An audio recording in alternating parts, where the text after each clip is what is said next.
I'm Karen Bossick with Ion Sun Valley. I'm standing in an alfalfa field today about 15 miles south of Sun Valley Resort. Up there, they're taking chairlifts to get to the top of the mountain to ski downhill. Down here, we're doing it differently. We're hitching ourselves to a hoist.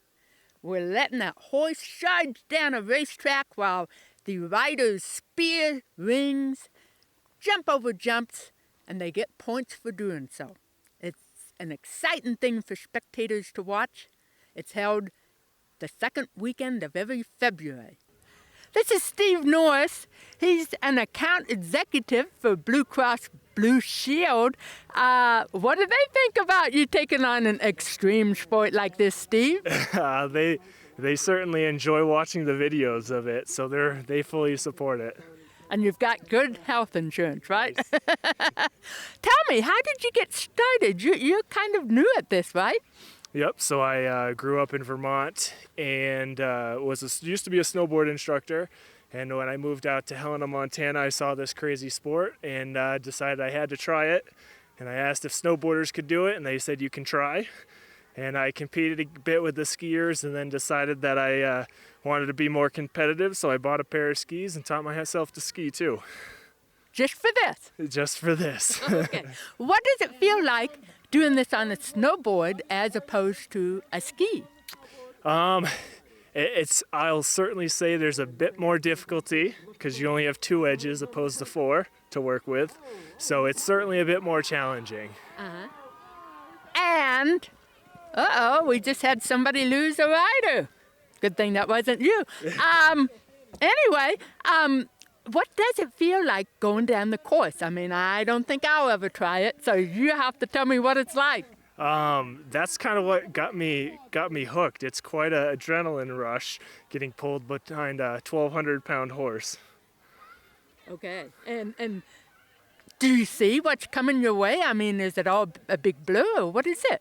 You try to look ahead. Sometimes, as I was just a little too close to the horse and just getting pelted with some snowballs. But you try to look at whatever's next for your obstacle and keep your eyes down the course. Nancy and Josh Glick just competed in the first ever couple skijoring contest. How was this for the marriage? Pretty good. You ride together, you stay together, right? Alrighty. So Nancy, you did it both today. You skied in a couple skijoring contest and you rode Brownie.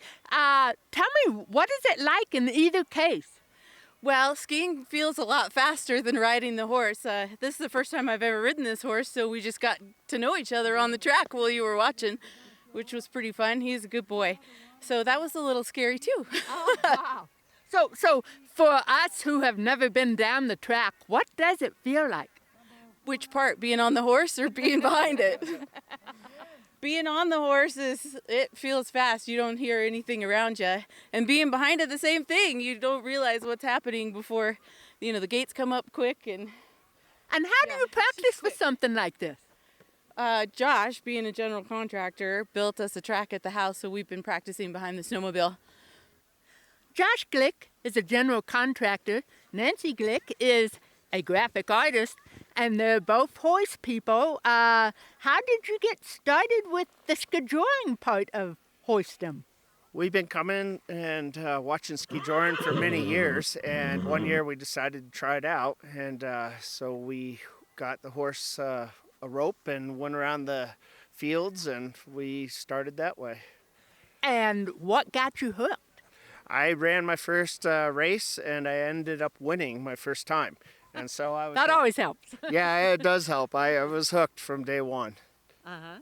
What does it feel like when you're spearing rings and jumping over jumps? And it's 15 seconds of adrenaline. It is fast and it's chaotic sometimes.